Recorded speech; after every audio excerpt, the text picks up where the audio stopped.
to dream feed or not to dream feed? That is the question of today's podcast episode. And I just told Beck that I had this really dorky way that I wanted to introduce this episode, and there it was. You really nailed it. Thank you. Thank you. I live with many thespians. And so our worlds have collided. Sleep consulting meets Hamlet. Yeah, But that it's is a what great we're question, talking. though, isn't it? It's a great question. It is. And look, I, even as a mother with a young baby, have asked myself that same question. Should I go in at 10:30 and offer my baby a feed in the hopes of getting a longer stretch? A bit longer. I've dabbled with it. I have lots of families, as I'm sure you do too, Beck, that still have a dream feed, are wondering, a dream feed curious maybe, and how we're going to just talk about it. This isn't a prescription. This isn't, you don't have to do it. If it's working for you, fantastic. As always, we're just going to chat about what a dream feed is, how we would use it, and why we wouldn't use it. Oh, yeah. Does that sound and right? There's so many points. Yeah, absolutely. There's so many variations to the way people introduce a dream feed. So I think that we might just go in with the average Joe Blow dream feed. The most common scenario we see. The most common. Yeah, which is families, putting their little ones to bed and then waking their little ones around that 10:30 mark to offer a nice big feed, and then get them back down in the hopes that they'll do another long stretch, and then hopefully start reducing and eliminating milk feeds over time. I guess that's the main aim. And that is the goal, right, of the dream feed, is that parents are hoping if I feed them now, I'll get a 4, 5, 6, however long stretch. It's to prolong the time between wakings. Yeah, and it's often introduced, from the newborn stage. So, and it can work. I was, as a nanny, I had to do the dream feeds with, all my little charges and all the things, and it worked really well. When it came to my own 3, I still implemented the dream feed at that point. Well, at the end of the day, that was like all I knew at that point, and it worked brilliantly. But there is work involved. It doesn't always organically create a situation where your little one is naturally pushing out feeds through the rest of the night and then sleeping these nice big long stretches. You are still going to come up against challenges, and I guess it's knowing how the dream feed works and how it is best utilized, in the same way that we're always aiming towards reducing and eliminating as babies grow, like in terms of their milk calories overnight. So how it can work for families. Yeah. Well, maybe if we start with how we would use it as sleep consultants / mothers, and then I've got a few reasons as to why I don't commonly use it. And if anyone follows me online, I often make TikToks and reels about why, as a sleep consultant, I don't usually use dream feeds. So I think then we can talk about those examples in case it resonates with families as well that are listening. Okay, cool. So ordinarily you have a fresh little bubba and you're introducing a dream feed at this age. This is typically the only stage that I would introduce a dream feed. So you've got a new little one, you're kind of establishing a pattern throughout the course of the day and overnight, and you're wanting to go to bed yourself, and you want to sort of get a good few hours. So typically your little one is going down around the 7:30, 8 o'clock maybe mark. And I'm going to talk about a little baby that's probably 6 to 8 weeks, around this sort of age. Typically a little one of this age, and maybe all the way up to say 3 months, they're going to be feeding 3 times a night. So that is typical. Some will do less, obviously, but you're aiming for around I'm sure there's 3. also some that will do more. Oh, yeah. Yes, I forgot about those ones. But I guess the reason why parents are wanting to put the dream feed in is to prevent that from happening. So you do the investment feed at 10:30. So ordinarily your little one is asleep, and the idea is that you go in, you wake them up, you offer, your boobs or your bottle, you change their nappy, you give them a good burp, and you put them back down. And that at this age is probably going to take you 40 to 45 minutes. Like, it's not Yeah. a super quick process. Like, it is a quick one. You are investing. You do want to offer the full feed.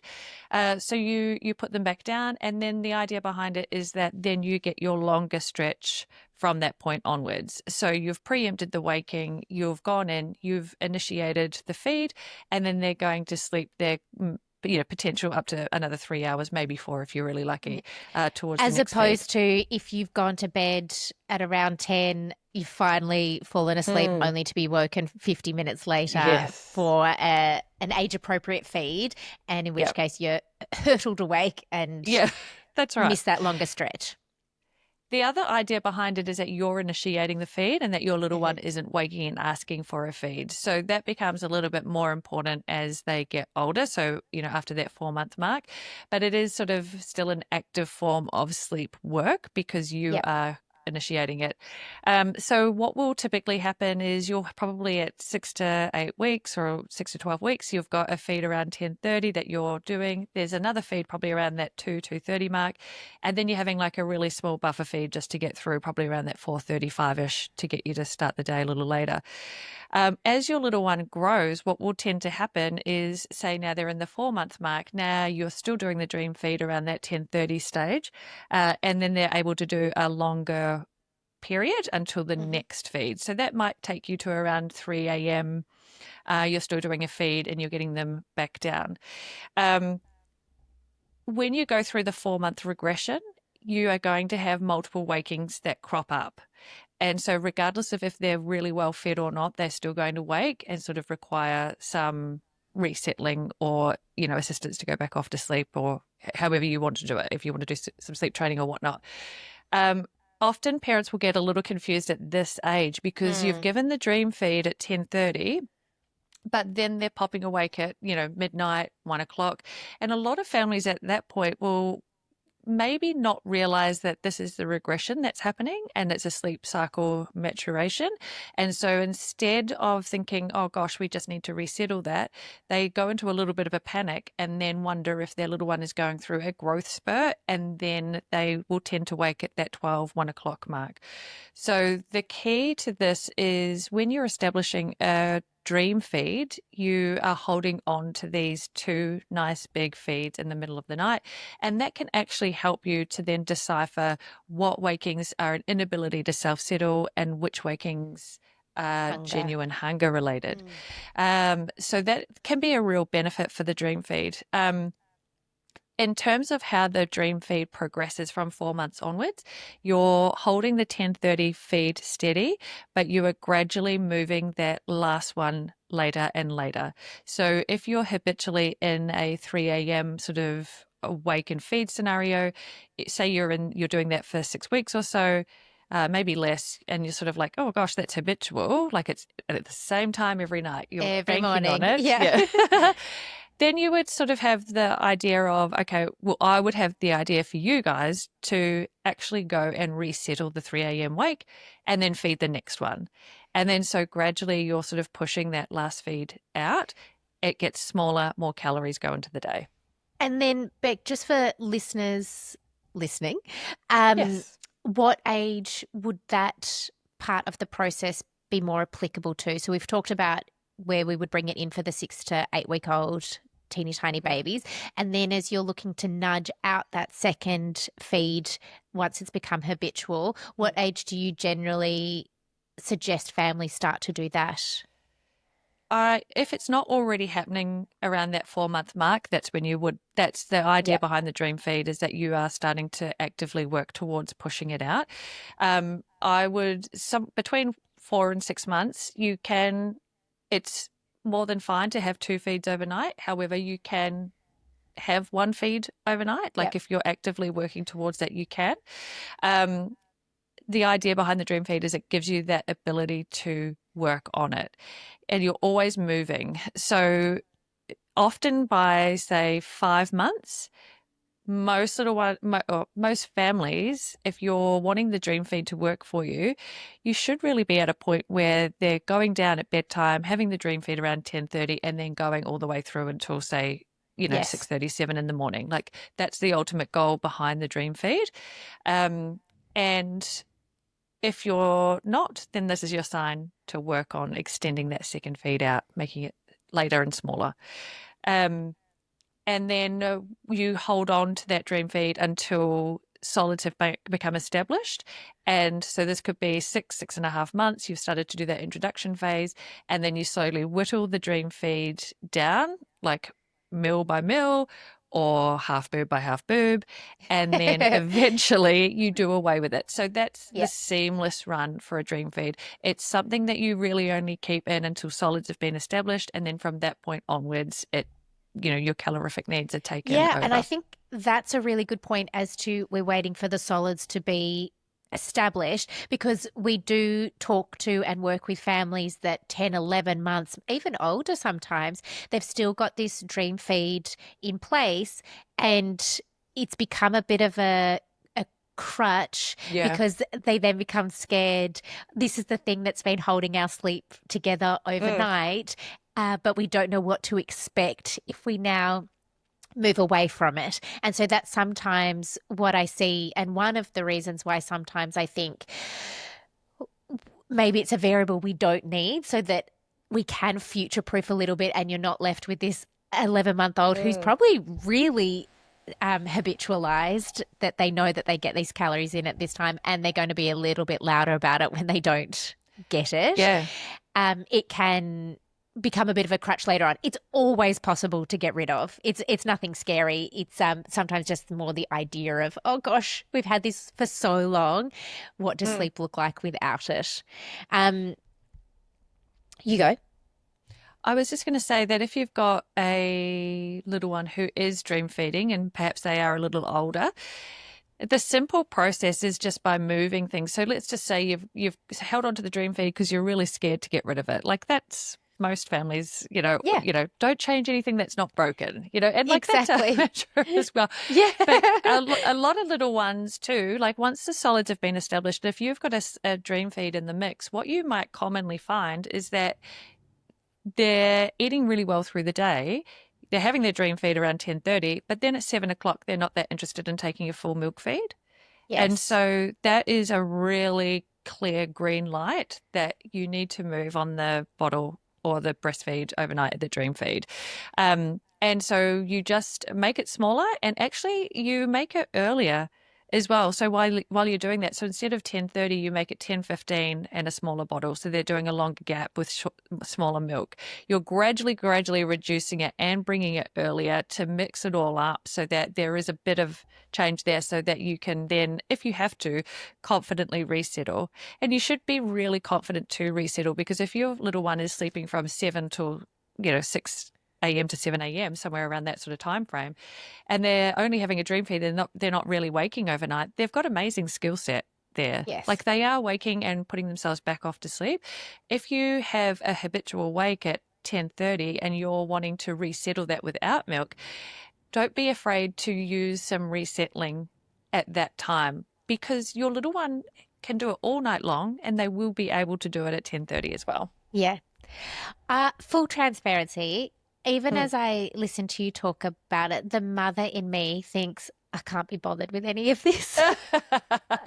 And I think that's probably infiltrated a little bit of the way I work as a sleep consultant Mm. is I I I don't often use a dream feed anymore. I used to when I first started, and I think dream feeds also go in waves of how popular Yeah. they are and who's talking about sleep at what time and what they're sort of suggesting. The other thing is that in Melbourne, the very popular residential sleep school, that is part of their program is that they do a 10:30, 11 p.m. dream feed for pretty much every baby. It's their Mm. protocol. So it's quite popular here. I Here are a couple of reasons why Mm. I often don't use it. One is I don't want to wake up, maybe because I go to bed earlier myself. So I think I'm going to let a baby sleep for as long as possible, because you never know, they might actually go until midnight or 1 a.m. And Mm. have I introduced a waking or calories unnecessarily that I then at some point need to listen to this episode and figure out how I'm going to wean it down or bring it earlier or push out the second feed. Whereas if I can sort of follow the natural hunger patterns of my baby overnight, and we know that nights usually fall into place first, then I probably sit on the side of, can I watch what is actually going to happen? In saying that, nights for me, even with newborns, have never been horrific. And Mm. neither of them have gone through the regression with the 4 month sleep cycle change. So it's very easy for me to say, well, I'll just wait for them to sleep longer, stretches Mm. overnight. And they did. The other thing is that sometimes when I've done it as a sleep consultant, so one of the ways that sleep consultants can use it is, let's say you have multiple overnight wakings happening and maybe you are feeding at all of them or at a lot of them, is that rather than teaching a baby that they wake, they cry, they get fed, you can preempt it, you feed them, and then you know that as a dream feed, 30 minutes prior to their usual waking. So if they always wake at 12, you go in and give them a dream feed at 11:30. You sort of beat them to the punch. That means that every waking after that, you can confidently resettle knowing they've already had a Mm. feed. The problem that I have hit Mm. a lot of times actually is that babies outsmart that. Oh And I yeah. don't know if it's just the babies that I work with. I work with a very clever pattern seek. I mean, they all are, but some just they figure it out faster than Oh yeah. others, Yeah. and so they start preempting it. And so let's say we were doing that 11:30, they start waking at 11:15, and then Mm. they start waking at 11, knowing that hang on, something happens around this time, and so the dream feed, it's not doing what I want it to do, which Mm. is creating clarity between what's a feed and what's a resettle. Mm. And then we've got these unnecessary wakings. The other thing is that sometimes I've also worked with babies that don't want to take a full feed. Yeah. And I'm then left with like, oh, they took 30 meals. What are we going to do? Yeah. They're going to be allowed to be genuinely hungry in a few hours, or they just fall asleep on the breast, Mm. and we're trying to rouse them, and they won't take the complete investment feed that I have written in the plan. And sometimes I have worked with babies that will take the full feed and then they are bright-eyed and bushy-tailed, and Mm. we're then actively sleep training them back down. Mm. And I just think, could we have just let them sleep? They then woke at 11:30. I usually put in more like a, nowadays, okay, we're going to do no feeds before 11. That means that everything before 11 becomes a resettle, and with your sleep training technique or your resettling technique of choice, first waking after 11 becomes your full investment feed. We move on to 4 hours after that, and we just kind of go down that path. Mm. Yeah. Um, I know that all makes sense in my head, but does it make Yeah, sense no, as to absolutely. the snags that families hit and that I hit and have? It's been a huge part of my learning as a sleep consultant, being like, I keep trying this, and babies Mm. keep outsmarting me. They don't Yeah, follow the yeah. plan. I very rarely see it work amazingly when you put it in at an older for an older age group. Yes. So so one of the real benefits to a dream feed is for type A personalities Yes. that say a new parent who they just need to have a plan. You need to have a plan. You know what to need. Yeah. Like you feel so much more confident and better, Yeah. and you know what you get. And so that's one thing that you can put in place. And you've got a goal that you're working towards. Where when you've got newborns, it feels like you're just floundering and you're just sort of moving day to day. Like there is a Yeah. specific plan in place for the dream feed. So I recognize that that can work for a lot of parents. They love that aspect, but it's not something that now as a sleep consultant that I put in unless we have multiples. I was going to say, So let's talk about twins, because yeah, you had reminded me of this when I worked with twins not too long ago, that one of mm, the I quote unquote easy ways to yeah, get them sort of on the same track is we like to sleep train them as one baby. yeah, And in order to do that, it's common to have a baby wake. There's often an easier twin. and maybe one that's doing a 6 hour stretch and one that's waking 3 times in that time. So to get them all on the same page, we dream feed them, and then we treat them as one baby for the rest of the night, and that can be incredibly helpful. Yes, absolutely, because we want to minimize how many times mum and dad are getting up, to sort things out. And also we kind of want in terms of calories and redistributing milk through the night back into the day, we can't be sort of doing these mental calculations, like, No. baby A has taken 130 mils, like baby two, as Yeah. and so you're There's trying to enough do mental all. load already, even just with Yes. one baby, let alone with multiples. So that is a really important part, and well, an important place to start, I think, with twins. And it doesn't necessarily always move super smoothly like it can. But the twins that I just recently worked with, one would smash a bottle and the other wouldn't, and they would only Yeah. take. And it really highlights too, like twins are just those fantastic little creatures where you think, because they're so similar and like they're literally identical, that they would share the same sort of ability to No. take good milk. Yeah, but one would be totally happy to go 10 hours without a milk feed, while the other one would be like, no, I want to suck back a 240 mil at 2 a.m. So it was sort of, Yeah. it was really, that one was a little trickier. But we always start the process with a dream feed to try and ascertain where everyone's at Yeah. and get a really consistent settling plan in place, so that there is some confidence behind a good stretch where we can go, okay, they've just had a feed, and we can apply the techniques and so forth that we need to get things on track. Ascertaining where everyone is at, I think, is the perfect description. And my goal is to keep sleep and sleep training and fixing sleep problems as simple for Mm. a family as possible. And so I think now, with the way that I work, and with that being the emphasis, that's why I usually don't do it, because I feel like it's then a variable that I'm then having to get them to calculate, do it all, unless it's twins, as we just said. But if you've just got a singleton and we've got a great day feeding plan, Mm. and we're looking at going into the night very clear as to what is a feed and what is a resettle, I usually don't even wean down the dream feed. I just drop it, and we have more scheduled times, so that night one, great, we're going to feed here and resettle here. Because 9 times out of 10, what I see is that when we nail self settling at bedtime, and maybe that first waking, let's say they go to bed at 7 and then they have a bit of a waking at 9, let's say, and they've had these opportunities to master the skill of self settling, they will already sleep through a longer stretch. It happens Yeah. all the time, and Yeah. parents cannot believe it. And so Yeah. what they then do is, oh my goodness, my baby slept through until 2 a.m.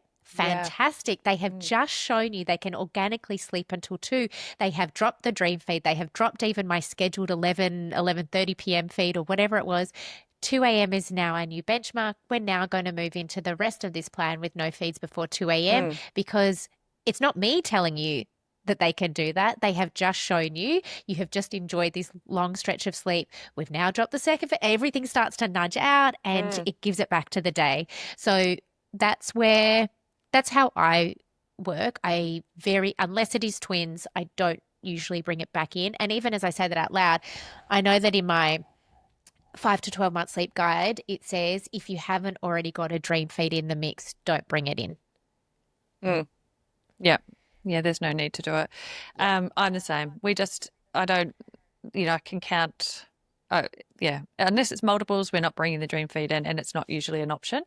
Um, Two say if you are dream feeding, and I want to remind families, and this is going to come across like, oh, I might sound a bit like, oh, if your baby, I'm listening. I don't want anyone to get annoyed with me. Um, it is not a dream feed if your little one is waking for the feed at 10:30. Yes, Let me very good reiterate that. point. Yeah. Because a lot of the time I'll have some intake forms come through, and it is called a dream feed, but their little one is waking. Yep. If your little one is waking for it, it's not. You have to go in and initiate that dream feed. And sometimes what will happen is, particularly in the early days, is that it is habitual, and babies are habitual thinkers, so they will actively wake in expectation of this feed. If that Yes. happens, you actually have to delay. This is the key to Yeah. keeping this. Yeah. You have to get them back to sleep and then wait until they're in a deep sleep phase. So 20 And minutes after they've feed. fallen asleep, Yeah. and then you feed.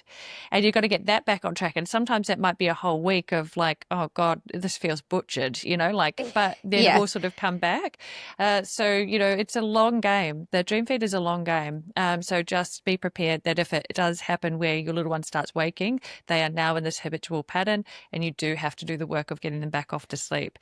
The big main reason why families love to do a dream feed, and they may not know the reason for this, but the reason it was designed was because the first 5 to 6 hours of the night is deemed really deep sleep. Yes. And so by doing the dream feed, by initiating that feed and like pumping the tanks full, the thought process behind that is that you've interrupted that sleep process. And then so the deep sleep phase then moves from the end of that feed to the next It one. shifts. Yeah. A bit of a Yeah, it wake to shifts. sleep technique. Yeah. I don't think scientifically that's correct, but that's the idea was behind that. Scientifically, I don't think that that's actually what's happening at that point. You're just creating big full milk tanks to Yeah. settle and relax our little ones to do that next stretch. I just had a thought based on what you're talking about before with, the younger babies, so the 6 to 8 weeks and maybe even the 3 to 4 month stage, which is when I think it can work. It can work really well. It also can be a really great tool for, as you said, parents that sit more on the type A parenting Yeah. end of the parenting spectrum. Is that I also think that if your baby is bottle fed or combination fed between breast and bottle, it also means that a lot of families can divide and conquer a little bit. So Yeah. rather than, it's very hard with an exclusively breastfed babies, which both of mine were. So if I was doing the dream feed, it was still on me. Hence why I was probably like, I'm going to choose sleep over waking a baby. And Yeah. also, I feel like it's hard breastfeeding. Like they wake up. I got to Yes. Yeah. unclip and do all the things. But it means that, let's say, maybe a mother that is breastfeeding some of the time, she can go to sleep, and the other parent or partner Yes. or the night nurse, whoever it is, can then do a bottle feed and take over. And so the breastfeeding parent can sleep longer. Equally, if it is an exclusively bottle fed baby, then you can tag team who gets a longer stretch of sleep that's uninterrupted. And so I do understand that can be a really nice teamwork way of making those sleep deprivation trenches feel a little bit easier and also share the load. And feeding is bonding too. So it can be really nice to say, hey, could you do I've breastfed all day. I've pumped, or here's the bottle of formula. Could you go and do the dream feed? And that's a quiet, tender moment for the other parent to hold their baby and feed them. I remember 2 of my babies were born during the Olympics, so different Olympic. Oh, Yeah. And you so timed that well. I think my husband was super happy because he had like someone out there to watch To with. watch, yeah. But I remember thinking, God, I just want to go to bed. I just want to go to bed, and I'd be on the couch and I'd be watching the Olympics, waiting for the 10:30 feed to happen and dozing on and off and just dying to go to bed. But on the flip side of that, and see, this is that investment that, if you're locked into the dream feed, this is where it can work, like I just would feed and then put them back.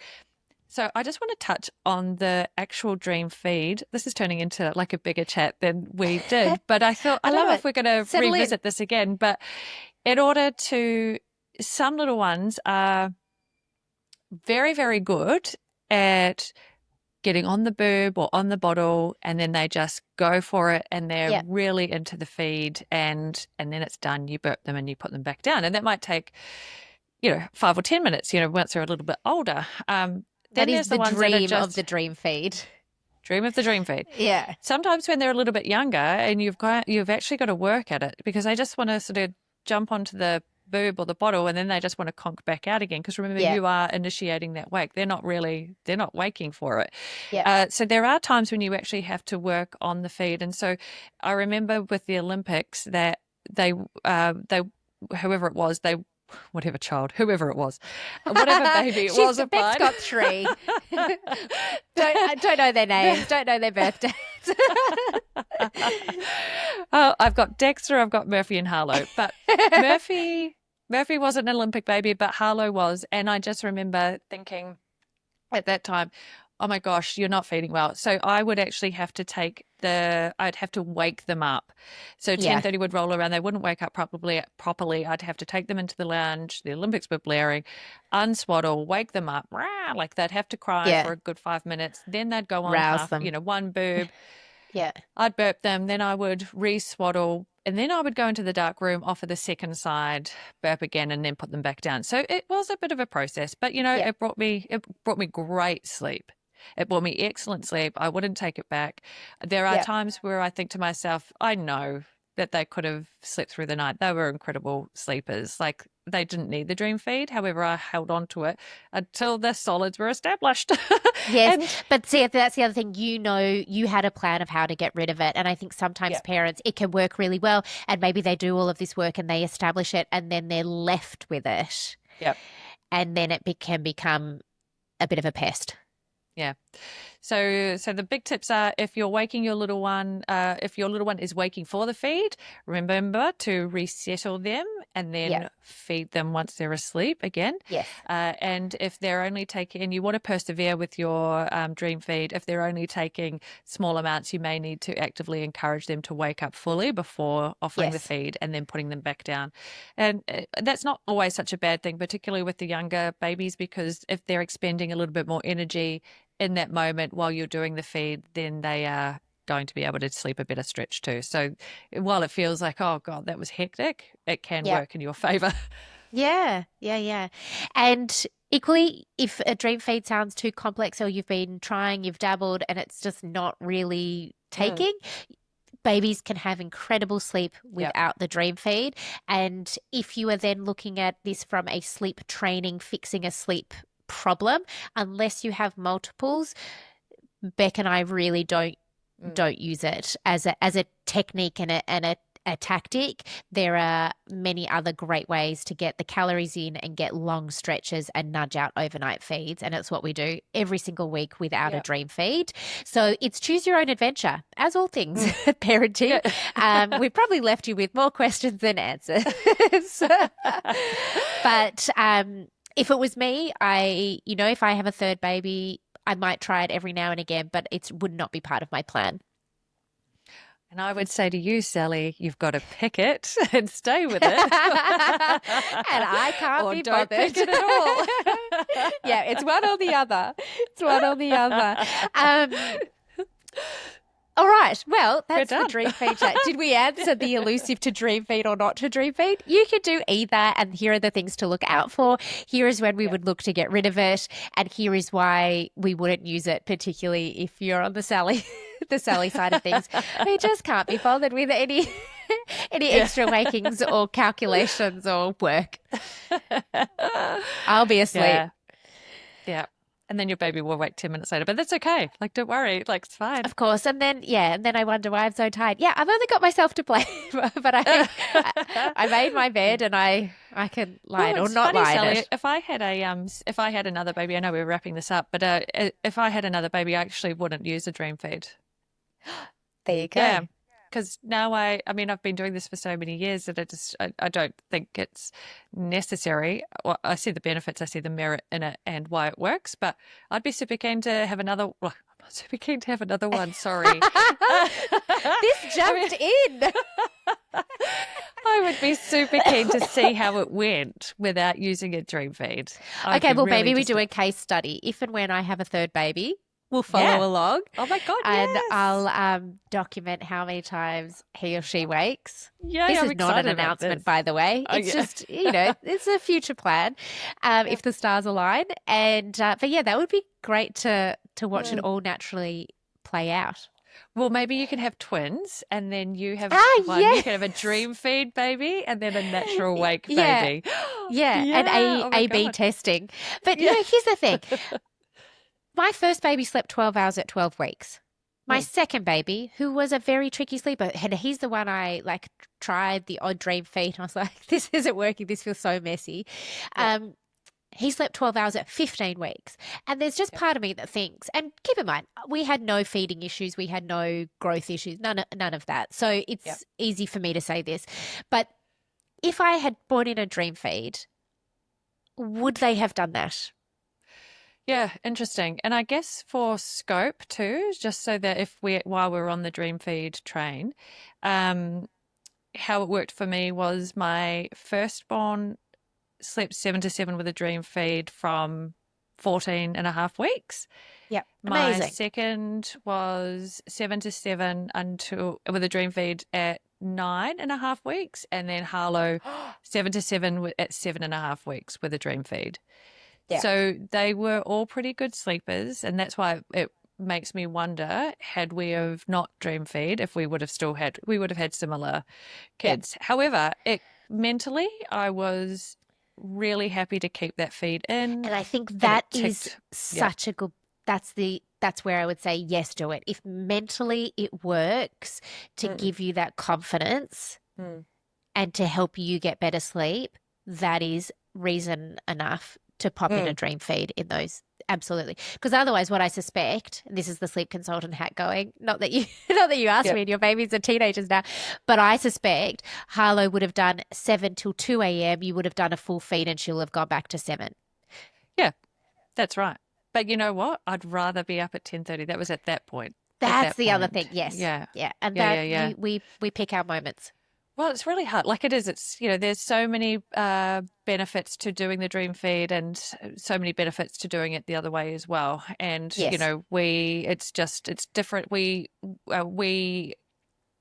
work with clients differently with how Yeah. we would do our own, I Yeah. think. And keep in mind, we don't work very often with newborns. We're Oh, we fixing don't sleep baby train. sleep. No, no, No, no, we don't sleep no. train So newborns. No, so no, no. this is just, more conversational. It's like this is very much just us having a Oh, chat about the dream feed.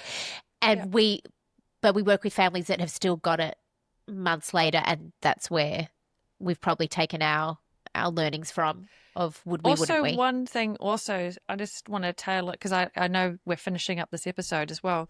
Uh, but may I add that Mm. these You babies may. of ours, may I add, we we didn't sleep train. Like we didn't sleep train, No. and they slept beautifully. Like we set the stage for great sleep Yeah. habits to it be established and so forth. And when they're sleeping 7 to 7 with a dream feed, they're waking multiple times and putting themselves back off to sleep.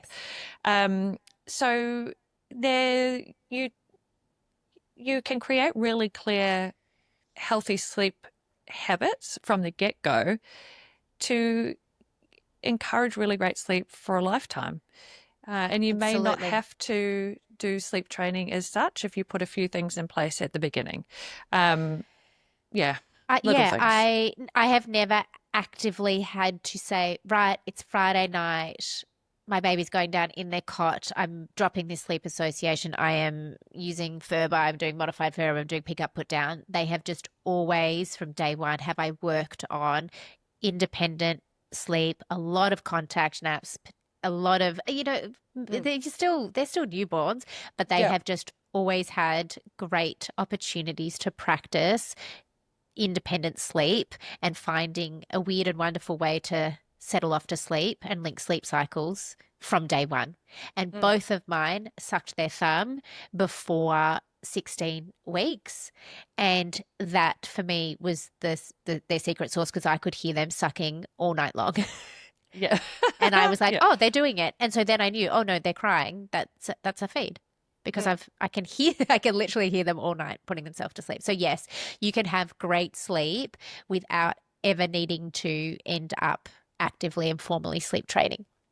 And then just one little thing on that, it also highlights that babies can sleep through the night without a feed from a really young age. Not we don't we don't actively encourage families to drop feeds. Let me just tell you No, that. no. But it does highlight that, there's lots of not families, there's lots of people out there who will tell you it's more normal for your little one to wake overnight and something is wrong if they're not. And Yeah.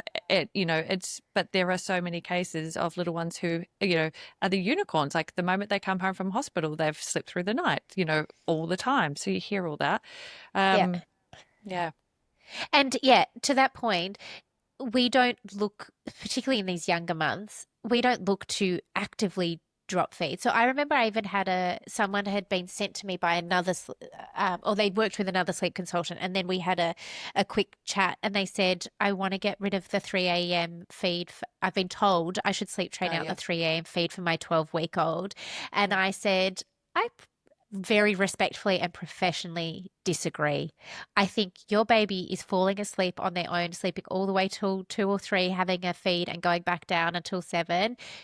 That is fantastic. There Yeah. is a huge amount of social media pressure in particular to have weaned overnight feeds. I mean, Becca, I was telling Yeah. you yesterday, I worked with a 5-month-old who had been told by another sleep consultant, no, they hadn't started on solids yet and feeds were a little bit wonky during the day, not to go in at the 3 or 4 a.m. waking. Yeah. And then this baby cried and cried and cried and cried. And their intuition said we need to bring back a feed in. They did, but they were left with this really conflicting advice. Yeah. So babies are allowed to feed. Babies are allowed to feed 100%. overnight. And Yeah. then we watch and nudge it out in an age appropriate way. We have the soul and yes, some can do it like ours did earlier, and some can hold on to a feed for a little bit longer. This is why we look at baby generally case by case. Yeah, absolutely. Don't be in a super quick hurry to get rid of the feeds overnight Yeah. because you lose confidence when there's an extended waking if it's gone. Yeah. And then your settling response becomes a little different. And then all hell will start to break loose. Yeah. And it all spirals. It all spirals. So time goes so fast. And I know Yes. this now with my 17-year-old. Like they say, in the blink of an eye. And I know that you're in the trenches at 3 and 4 months old and you're wanting to sort of have a seamless run at night and have, all those extra hours of sleep back and whatnot. But hold on. If it's working, the feed is working and they need it, hold on to it because it won't be long until you can actively move towards eliminating it with extra calories via solids in the mix. So, that's our And if you are spiraling, reach out to us. We are the spiral queens. Let us fix it for you. Yeah. And we will do all the troubleshooting and you can just go into the night knowing I'm going to feed or I'm going to resettle because the girls have told me this is what time to do everything. Exactly. We do the thinking. We'll do the thinking. I'd love to know if anyone's listening to this while they're actually doing a dream feed. Yeah. And they got their headphones in, the white noise is blasting out on the other side. And oh my God, we'd love so let us know. Yeah. Yes, let us know. Okay, well, I think that's us. We could clearly talk about this all day long. We will see you on the next episode of Nap Trapped. See you later, team. Catch up. Bye. Bye.